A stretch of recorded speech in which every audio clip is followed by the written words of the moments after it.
Hi everyone, this is a follow-up video to the live video I did on arithmetic sequences. It was brought to my attention that there was some lagging and cutting out in the video, so I kind of wanted to do some follow-up to make sure there was an understanding of what happens.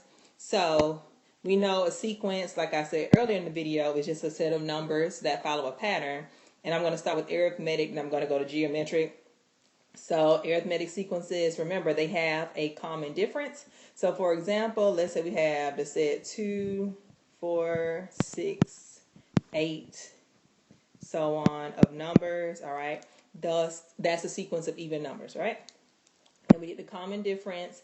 And to clarify, if you're ever confused on how to recognize a pattern the numbers have going on to find your common difference, the easiest thing to do is take the term to the right and subtract it from the term to the left of it. All right. So if I do 4 minus 2, I get 6. Same thing. Term to the right. I'm sorry, I get 2. Ooh. Term to the right is 6. Term to the left is 4. So I do 6 minus 4. I get 2. And then if I do 8 and 6, well, 8 minus 6 is also 2. So it's going up by the same amount. So the common difference here would be 2. All right. So D will equal 2. D represents the common difference, like I said before. All right. A1 is still the first term. A2 is the second term. A3 is the third term. A4, A5, so on and so forth. Right. So remember, if you watched the previous video, I had the general formula for the explicit formula. The A sub n equals A1 plus D parentheses n minus 1. All right, so all you're going to do is the same thing. Take that, substitute in. So A1 is 2. The common difference is also 2. And then we have our n minus 1. And I show where you distribute this number inside the parentheses and then combine like terms. So the 2 in the front is still there. This becomes 2n minus 2. Combine these like terms. So our final answer is going to be a sub n equals 2n. That's the explicit formula for this sequence of numbers, those even numbers there. Okay, let's do another one. So what if I had this sequence of numbers? Let's say I started out with negative 20. Then I went down to negative 17. Then I went to negative 14. Then I went to negative 11. So on, right? Same thing. If you can't see the pattern, if you're not sure about what the patterns of numbers should be, remember, subtract the term to the right from the term to the left, all right? That tells the distance between those two numbers. So I do negative 17 minus negative 20. Remember, two negative signs there becomes addition. So negative 17 plus 20 is positive 3. All right, if I do negative 14 and negative 17, same thing. Negative 14 minus negative 17. Two negative signs there come a positive. Today's with 3. And lastly, negative 11 and negative 14. Negative 11 minus negative 14. Two negative signs will come positive, so I end up with negative 3, positive 3. So our common difference here is going to be 3. All right. First term is still negative 20, so that's A1. So we need to write the explicit formula. Remember, it's A sub n equals A1 plus D parentheses n minus 1 all together, that quantity. And now it says substitute in, so it was negative 20. D is positive 3. And we got n minus 1 still. Distribute that 3 into parentheses here. So we're going to have negative 20 plus 3n minus 3. Combine like terms. Negative 20, negative 3, right?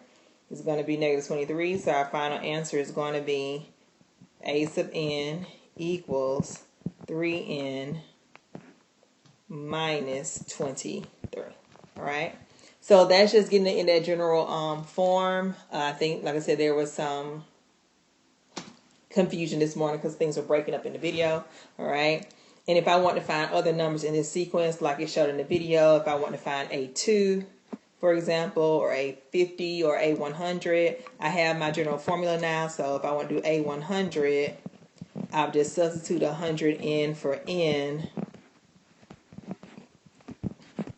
and simplify down. So 300 minus 23. That's going to equal 277. All right. So let's keep going. Let's clear up some things about geometry. Oh, last thing before we deal with arithmetic sequences. Arithmetic sequences model linear equations. Because if you look, the exponent that's on the sequence, like here, this n term, the exponent is 1. And we know all linear functions are going to have some kind of exponent of 1 if they have a slope. All right. They could be a no slope or undefined slope, so on. But just as a reminder, arithmetic sequences model linear functions. So arithmetic sequences model linear functions. Okay. All right. Okay, the next thing I want to talk about is geometric sequences. Geometric sequences is still a sequence of numbers, but this time, remember, they follow a different pattern, all right? It depends on the common ratio, all right? So when we're talking about geometric sequences, when we have a geometric sequence, we're talking about a set of numbers that go up by a common ratio, okay? So for example, let's take this list right here. So what if I had the list of numbers, let's say I started with 2, then I go to 6, then I go to 18, then I go to 54, and I keep going, right? So the same way you can find out the common difference, use that same idea when you're trying to find the common ratio, because a geometric sequence has a common ratio. Arithmetic sequence has a common difference. So please make sure you do not confuse those two things, because that is very, very important. So if you're not sure about recognizing the pattern, all you have to do is take, once again, the number to the left, and this time you're going to divide it by the number to the right. So 6 divided by 2 is 3. Okay, you got 18 and 6. 18 divided by 6 is 3. And then lastly, 18 and 54. So 54 divided by 18 is 3. So the common ratio here for these numbers is going to be 3. So R is 3. The first term, A1, that hasn't changed. A1 is still 2. Here, it could be any number for A1. It just so happened to be 2. So we put it into the explicit formula for a geometric sequence. It's going to be A sub n equals A1, parentheses R, the common ratio, exponent n minus 1, all right? So take A1, which is 2, substitute in R. We know our common ratio here is 3. And then we have our n minus 1 up there as our exponent, all right? And that's your explicit formula for that geometric sequence. There's no combining like terms. There's no distribution because, remember, you have to do the exponents information first. Remember, order of operations. So we do not multiply 2 and 3 together. Do not multiply those together. Don't do it. Do not do it. Do not multiply them together, all right? That is your answer. Okay, let's do another one. What if I have this set of numbers? What if I have, let's say, negative 20? All right. Then I have positive 10. Okay. Then I have negative 5. Then I have positive 2.5. And it keeps going. So we need to find our common ratio. So we're going to take 10 and divide it by negative 20 if you can't see the pattern, all right? So 10 divided by negative 20, well, we don't like negatives in the denominator, so we're going to move it up. So we're going to have negative 10 divided by 20 is not 2, it's going to be negative 1 over 2. All right. What about negative 5 and 10? Well, negative 5 divided by 10. All right, so we're going to have a negative up top, 5 and 10. Divide those out. We end up with 1 over 2. And lastly, we have 2.5, right? Divided by negative 5. So 2.5 divided by negative 5. Move that negative to the numerator of our fraction. So we end up again with negative 1 over 2. So our common ratio here is going to be negative 1 over 2. All right. Next thing we have to get is A1. Real simple. First term is negative 20, so that's A1. Substitute into the explicit formula. So A sub n equals A1, parentheses R, exponent is n minus 1.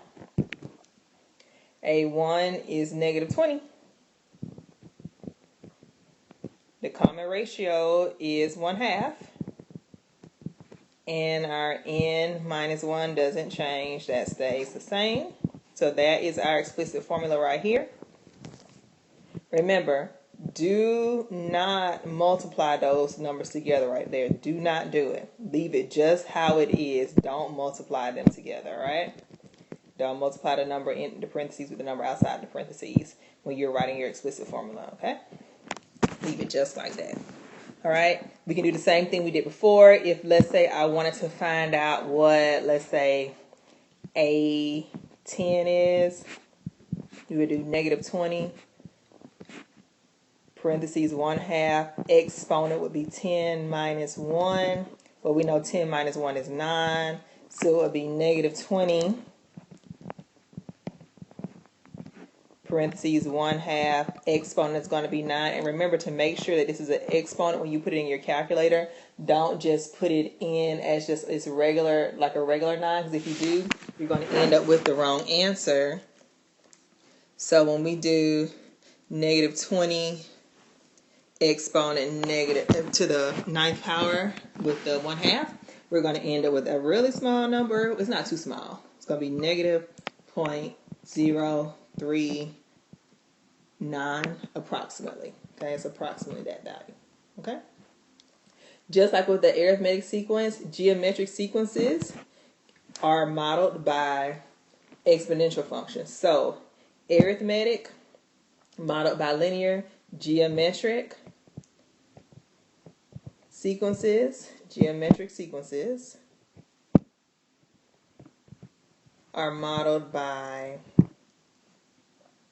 exponential functions. So geometric sequences model exponential functions.